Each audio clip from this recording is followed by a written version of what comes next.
Comparing and contrasting two multicultural approaches to differentiating learning, gender, and languages. The summary. Gender is determined by relating the two sides together, femininity and male masculinity of any individual in the socialization process beginning at the early age. Gender equality was not until the 1960s. Women groups began, followed by the Civil Rights and Equality Pay Act of 1963 and the Civil Rights Bill. Gender equality in classroom was based on the Title V passed law into 1972. It was an important part of legislation. The law was designed to treat both sexes fairly and equal in the curriculum and interactions with teachers during instruction and extracurricular activities. Gender equality is beneficial to everyone, every woman, man, girl, boy, and families in the nation. Language is a system of many forms of communication. Language is cultural and it relates to ethnic, geographical, gender, and class origins. Language changes a lot.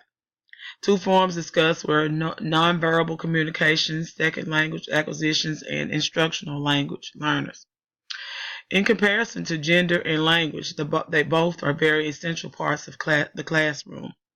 Federal laws require educators to provide equal opportunities for language and gender equality, providing needs for diverse groups of students entering the schools.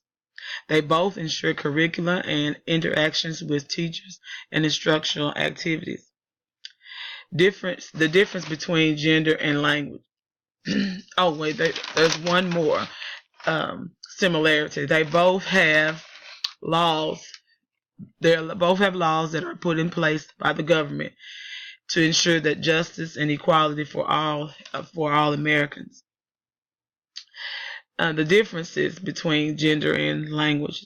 Language, a large part of the amount of colored minorities placed in classrooms for children with disabilities, while low children are placed, low amount of children that are placed in the classrooms for gifted and talented.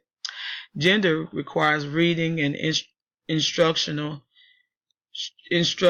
not be based on sexual bias, and the history lessons should be provided contributions of both men and women, female and male students.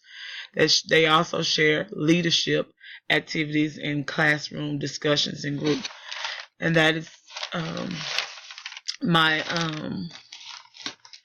compare and contrast with two multicultural approaches to differential learning and gender and languages.